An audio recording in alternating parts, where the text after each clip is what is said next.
Oh, Uncle John gang, this video might get us into a little bit of trouble. We heard all about this place called Frenchy's while we were in Clearwater, and it was not good. Let's take a look at the video and see.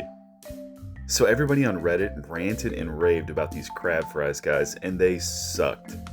The fries are just your standard boring fries. They weren't super flavorful. They were cooked okay, but it's whatever, they're fries.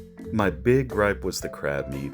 First of all, there wasn't a lot of it, and what there was clearly freezer burned or from the bottom of the freezer. I don't know, it was terrible. Do not get these crab fries, guys, they suck. The calamari, on the other hand, wasn't horrible. I did like the salt level. I thought they were cooked pretty well. Some of the pieces were a little bit rubbery, but overall, good texture, good flavor. They're not super impressive flavor-wise by themselves, but if you toss a little lemon on there and get some of that zing in there with the other flavors, it is tasty. The marinara sauce that comes with the calamari is a little bit bland, but it did taste okay. It wasn't bad, and I think overall, it does add a level of nice tomato flavor.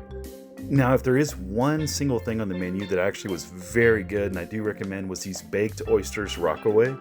Joe said they were on the salty side. I thought the salt level was perfect, and I thought the spice mix in there was perfect as well. These were super flavorful, tasty, and very surprising after the other dishes we had tried.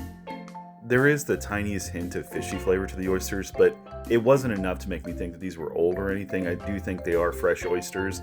All the spices and salt in there. Honestly, guys, I'd go back just to have these. I thought they were delicious. Now, this last thing we tried, honestly, guys, was very conflicting for me. The fried grouper itself is cooked well. There's no fishy flavor. It's seasoned well. The onion roll adds a great depth of flavor. I love the bits of onion inside the bread. It was toasted well. The veggies were fresh. There was so much going on here in the sandwich that I loved. But I just could not get over the bizarre mix of provolone cheese thrown in there with all the other flavors. I'd give this sandwich a solid 4 out of 5 without the cheese, but with the cheese, it's an easy 3. As you can tell from the video, I wasn't exactly disappointed. However, I did expect more given how much they kind of ranted and raved about it and talked about how it's their #1 thing on the menu.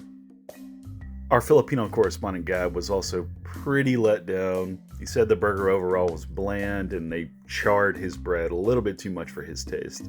Full disclosure, we did get there about 90 minutes before they closed, so it's possible we just weren't getting their best. And people will say you get what you pay for, but honestly, guys, Frenchy's was about as expensive as a lot of the really good restaurants we tried, so that's not an excuse either. I can't recommend it.